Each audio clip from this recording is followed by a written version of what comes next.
There's a map sitting in the Library of Congress right now. It was printed in 1784. It labels a massive empire stretching across most of Asia and into Eastern Europe with one word: Tartaria. Not a tribe, not a region, an empire. And that empire has been almost entirely erased from the way we teach history today. That single fact opens a door that most historians refuse to walk through. And once you see what's behind it, you cannot unsee it. If this is your first time on this channel, hit subscribe right now, because we cover the history they don't put in textbooks. And this one is one of the strangest rabbit holes we have ever gone down. Fact number 1. Tartaria appeared on European maps for over 400 years. From the 1300s all the way through the late 1800s, cartographers across Britain, France, Germany, and the Netherlands consistently labeled a massive landmass in Central Asia and Siberia as Tartaria or Grand Tartary.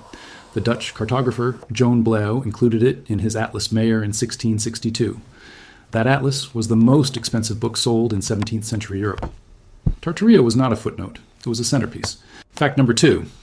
The name Tartaria does not come from the Mongols. The popular explanation is that Europeans corrupted the name of the Tatar people and created Tartaria. But the word Tartarus in Greek mythology refers to the deepest pit of the underworld. Medieval European scholars applied that name to the people pouring out of the east during the Mongol invasions of the 1200s.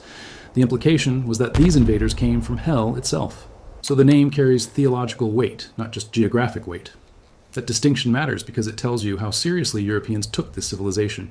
They did not name it after a region. They named it after something they feared. Fact number 3. Tartaria had its own section in the Encyclopedia Britannica. The first edition, published in 1771 in Edinburgh, Scotland, contains a detailed entry on Tartaria. It describes the territory as extending from the Caspian Sea to the borders of China.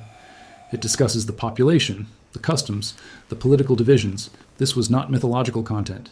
This was treated as current geopolitical information. By the time the 10th edition was published in 1802, that entry had been significantly reduced. By the 20th century, it had nearly vanished. Fact number 4. Russian imperial maps show a completely different picture than Western maps from the same era. In 1739, the Russian Imperial Academy of Sciences published the Atlas Russicus. That atlas shows the eastern territories of Russia as largely unmapped and labeled with the term Tartaria across enormous sections. The Tsar's own cartographers acknowledged that they did not know what was in those lands. That is a remarkable admission for an empire claiming control of them. Fact number 5. There's a region called Chinese Tartary on maps printed in London as late as 1850. The British cartographer John Arrowsmith used that label in his maps published in 1844. Chinese Tartary covered what we now call Xinjiang, Mongolia, and parts of Manchuria. This region was not Chinese in the political sense. It was something else. And the label persisted for decades after Western historians supposedly understood the area well. Why were British cartographers still calling it Tartary in the 1800s if Tartaria was never a real political entity? Fact number 6. The Romanov dynasty seized control of Russian history writing after 1722. Peter the Great hired German historians, specifically Gottlieb Siegfried Bayer and Gerhard Friedrich Miller, to construct a formal history of Russia. Both men wrote in German and Latin, not Russian. Miller's work in the 1740s is considered the foundation of Russian historical scholarship. Critics within Russia, including the scientist and scholar Mikhail Lomonosov, protested loudly. Lomonosov accused the German historians of deliberately diminishing Russia's pre-Romanov past. He was placed under house arrest in 1752. That is not a rumor. That is a documented historical incident with a documented date. Fact number 7. Thousands of old buildings in cities like Kazan, Samarkand, Bukhara, and Astrakhan display architectural features that do not match the official construction dates given to them.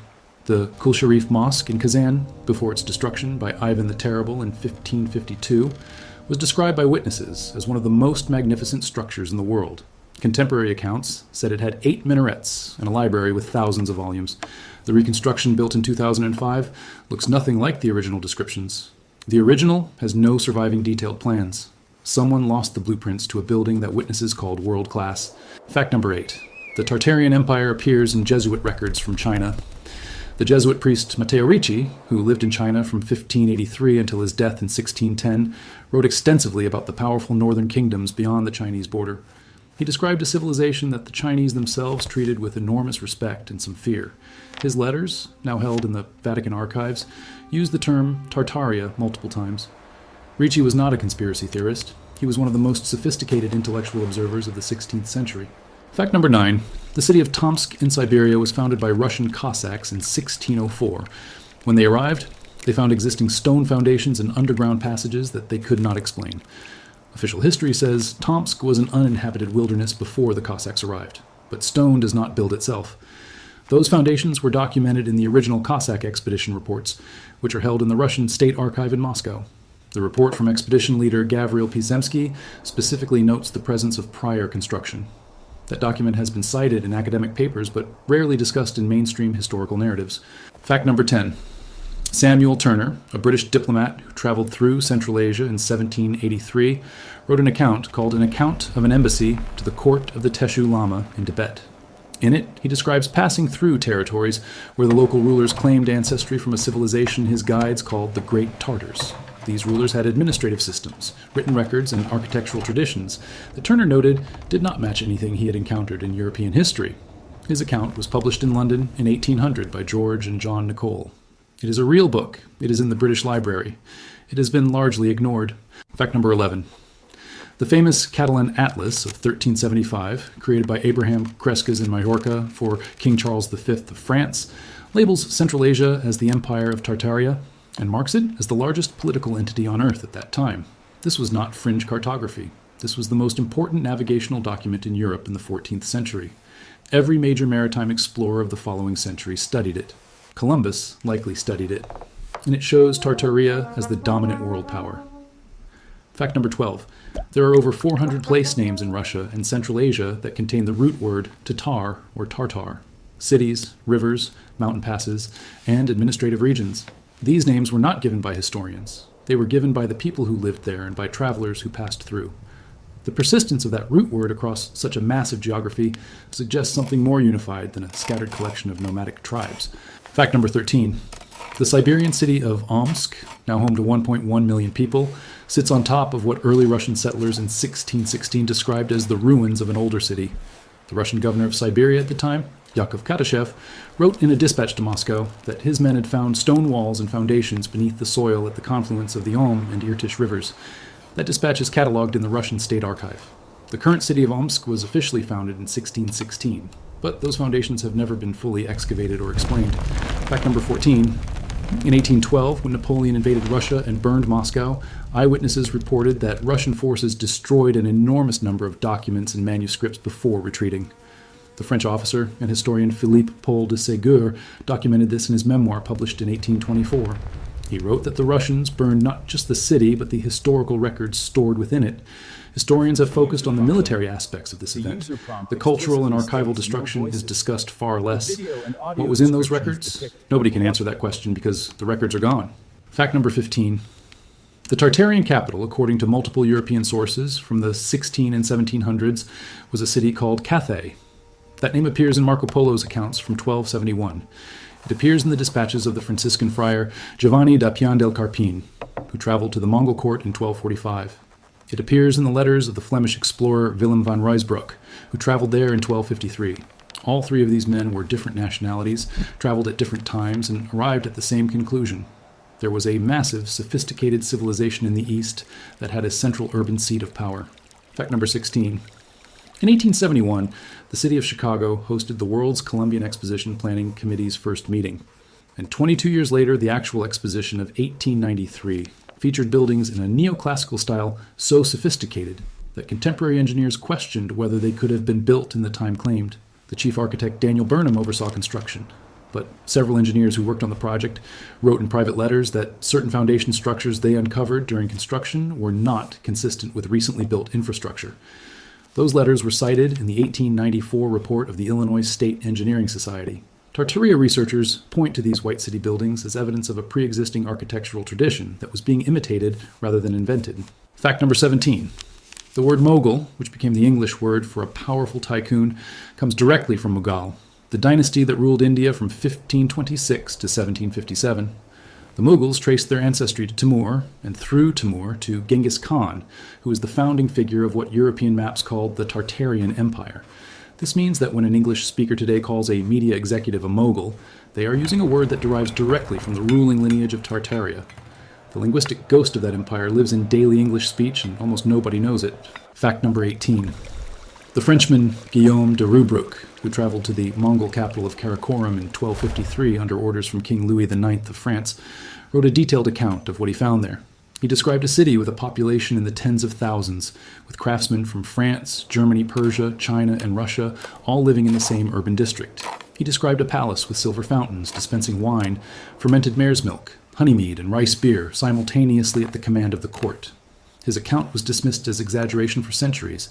Excavations at the site of ancient Karakorum, conducted by German and Mongolian archaeologists between 2005 and 2012, confirmed the existence of large-scale urban infrastructure, ceramic production facilities, and metalworking shops, consistent with his description. The archaeologists published their findings in the journal Antiquity in 2014.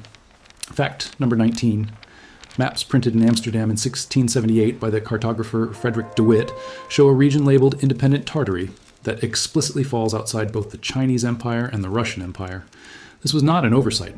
Frederick de Witt was the most commercially successful cartographer in Europe at the time. His maps were used for navigation and trade. If Independent Tartary were simply a vague geographic label, a commercial cartographer whose clients needed accurate information would have corrected it. He did not. The label Independent Tartary implies a political entity that neither Russia nor China controlled. What happened to it? Fact number 20.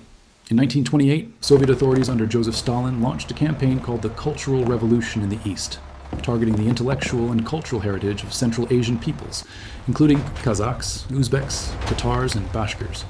Thousands of manuscripts written in Arabic script were confiscated and destroyed. The Arabic script itself was banned and replaced first with Latin and then with Cyrillic. Scholars who protested were arrested. The historian Sanjar Asfendiarov, who had been documenting pre-Russian history of the Kazakh steppe, was executed in 1938. His archives were seized. The destruction of pre-Romanov and pre-Soviet historical records in Central Asia was not accidental. It was policy. It was organized. It was funded by a state that understood exactly what it was erasing. The question is not whether Tartaria existed. The question is how much was erased, why it was erased, and who decided the rest of us did not need to know. Consider what Tartaria's erasure means for the official timeline of Western civilization. If an empire that European cartographers considered the largest on Earth in the 1400s has been reduced to a historical whisper, what does that say about the reliability of the history we were all taught in school? What does it say about the maps we were told are accurate? What does it say about the encyclopedias we were told are complete? The Encyclopedia Britannica's 1771 entry on Tartaria describes the population as fierce and numerous. It describes their cities as substantial. It describes their trade routes as extensive. 100 years later, that entry is shorter. 100 years after that, it is essentially gone. That is not the natural evolution of scholarship. That is the profile of a deliberate reduction. The linguist and historian John Andrew Boyle spent his career at the University of Manchester studying the Mongol and Tartarian sources. Before his death in 1978, he published a translation of Atta Malik Juvayni's History of the World Conqueror, a Persian text from 1260 that describes the Tartarian Empire from an internal perspective. That text describes administrative systems, legal codes, and urban planning of a complexity that most Western historians attributed only to Chinese and Roman civilizations. Boyle's translation is available from Manchester University Press. It is not widely assigned in Western history courses. The Tartars of Crimea, a distinct people with a distinct language and a history connected to the broader Tartarian world, were deported en masse by Stalin in May of 1944. 200,000 people were loaded onto cattle cars and transported to Uzbekistan and Siberia. Approximately 46% of them died within 18 months from starvation and disease. Their historical records, their archives, their mosques, their cultural institutions were dismantled. Their name was removed from official Soviet maps of Crimea. When you remove a people and then remove their name from the landscape, you are not just winning a war, you are editing history. The last official Russian census to count Tartaria as a distinct administrative term rather than simply the Tatar people was conducted in 1797 under Catherine the Great. By 1830, the term had been replaced entirely with regional designations that emphasized Russian imperial control. A civilization that European maps had labeled for 400 years was administratively dissolved in approximately 3 decades of Russian imperial paperwork. The Mogao Caves in Dunhuang, China, which sit on the ancient Silk Road, contain manuscripts discovered in 1900 by the monk Wang Yuanlu. Among those manuscripts are documents in multiple languages, including Sogdian, Tibetan, Chinese, Uyghur, and Sanskrit. Many of them reference trading networks and political relationships across Central Asia that do not match the official historical timeline. The British archaeologist Aurel Stein removed thousands of those documents to the British Museum in 1907. They are still there. They have not all been translated. Some of them predate the official founding dates of the empires they reference. Here is the fact that most people never hear. The word Siberia itself may derive from a Tartarian root. The Turkic word Sibir referred to a specific town and fortress on the Irtysh River that served as the capital of the Siberian Khanate before Russian conquest in 1582. That fortress was destroyed by the Cossack leader Yermak Timofeyevich on October 26, 1581. When Yermak defeated the Siberian Khan Kuchum, he did not conquer an empty wilderness. He conquered the last surviving administrative capital of a civilization that had once stretched across a third of the Earth's landmass. The name of that fortress became the name of the entire continent. The conquered gave their name to the conquest, and then their history was buried under it.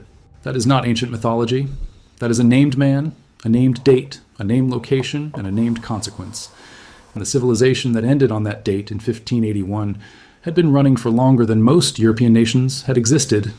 The map in the Library of Congress still says Tartaria.